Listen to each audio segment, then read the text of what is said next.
Good evening. Welcome to our virtual third grade curriculum night for 2020-2021. I want to start out by telling you a little bit about myself.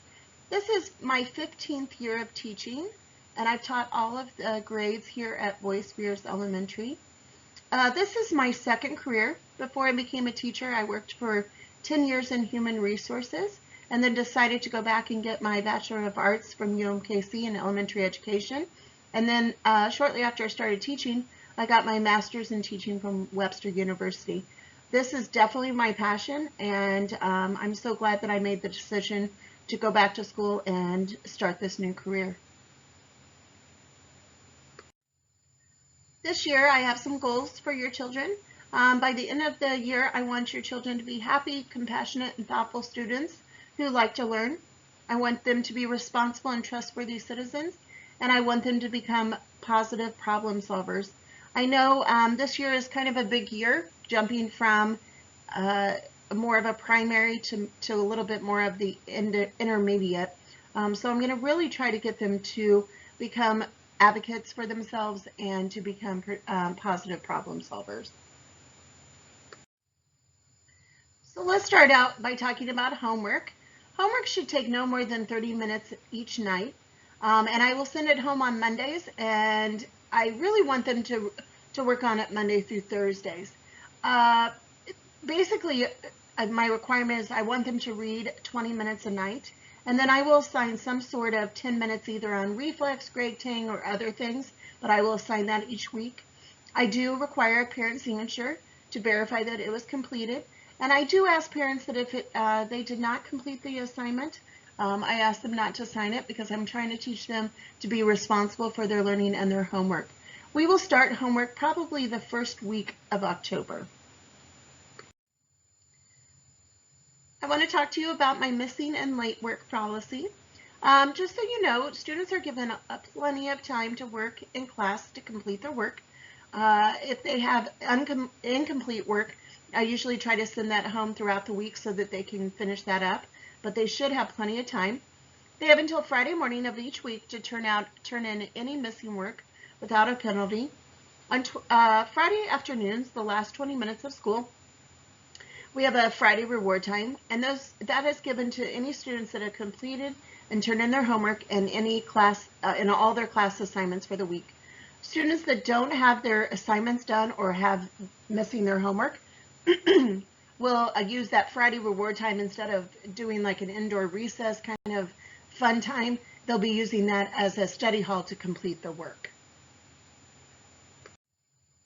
In my classroom, I tell the kids that I want them to do their very best. So they're going to be responsible students, expect their best, show safe behavior, and treat others respectfully.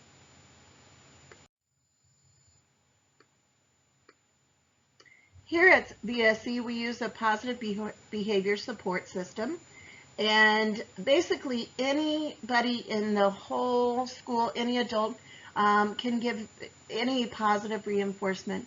And a lot of it, we're focusing on the proactive instead of the reactive.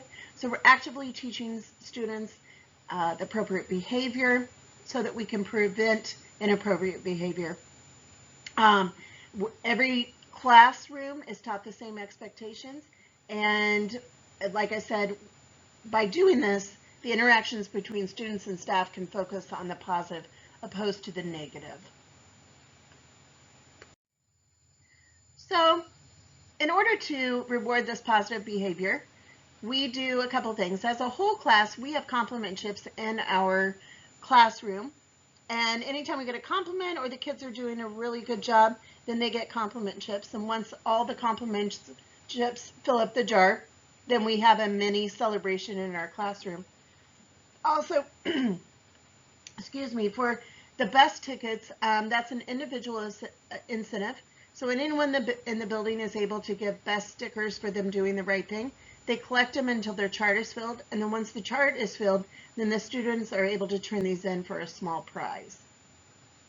I want to talk to you about our third grade curriculum.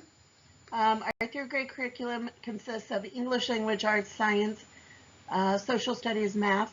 In our English language arts, we have a balanced literacy program. We have a reading workshop, a writing workshop, and we do some word work and grammar. In math, we use the Go Math series along with other things like Greg Tang and Reflex.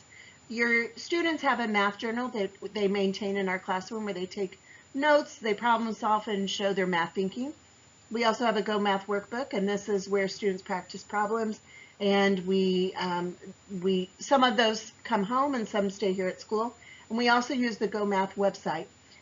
If your child should ever be out for an extended period of time, we will use the Go Math website for them to do their math work, and that way it can get turned in to me.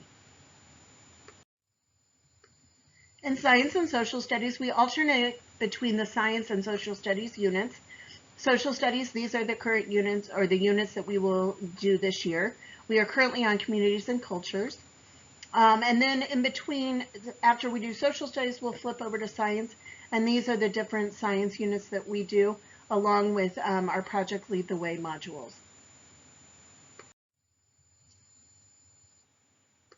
Next thing I want to talk to you about is grades. Your child will receive a report card at the end of each quarter.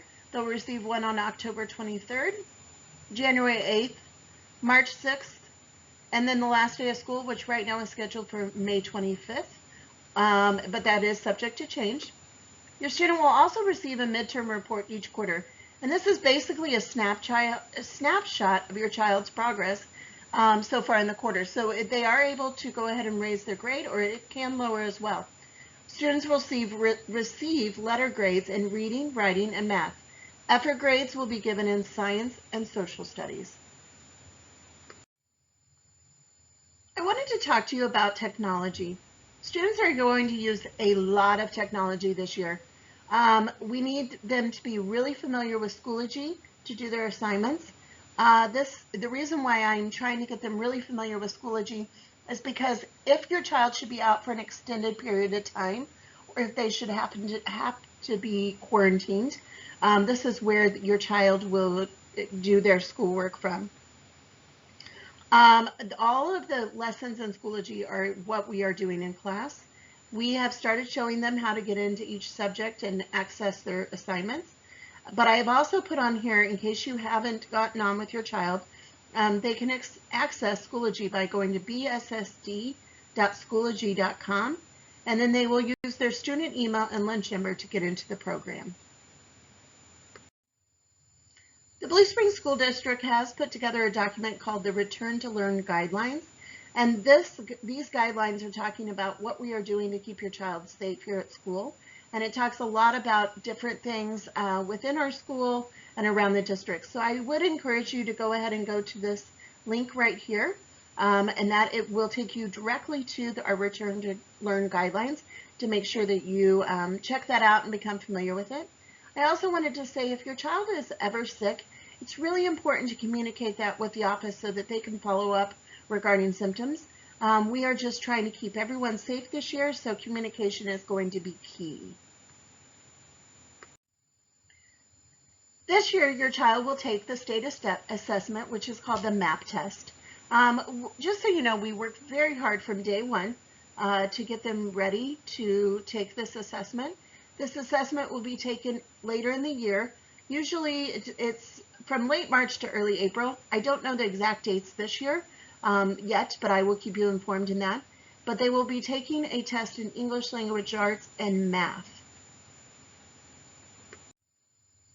I wanted to talk to you about becoming a VSE PTA member. Our PTA is so wonderful and they support us so much.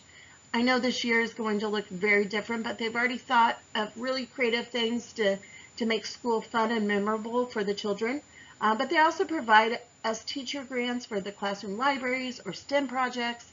They're also going to provide a 2020-21 VSE t-shirt to all students. And then they also help us out with technology and building improvements around. So if you would like to join, it's $10 per child. If we get 100%, and 100% is our goal for every classroom, and it is really their entire budget is determined based on this membership. So I really hope that you will consider joining PTA. I wanted to tell you that I believe communication is one of the key things, and I am a very much of an open door and open communicator with my parents. I will send you weekly updates via email. I may send you more than one a week, but I definitely will try to reach out to you weekly. I have also included my email address and my phone number. If you have any questions regarding any of this information or anything that we've talked about tonight or anything in the future, please feel free to contact me. The best way to get in touch with me is by email first, and then if we need to, we can set up a time to meet or in person or arrange to talk on the phone. But again, if you'll reach out to me via email, that's probably the fastest way to reach me. Finally, I just wanted to say thank you very much for listening to my PowerPoint and for being wonderful, supportive parents. It shows in your children and their attitude towards school. They're so excited to be here. I'm so excited to be here, and I'm looking forward to a great year. So thank you very much for listening.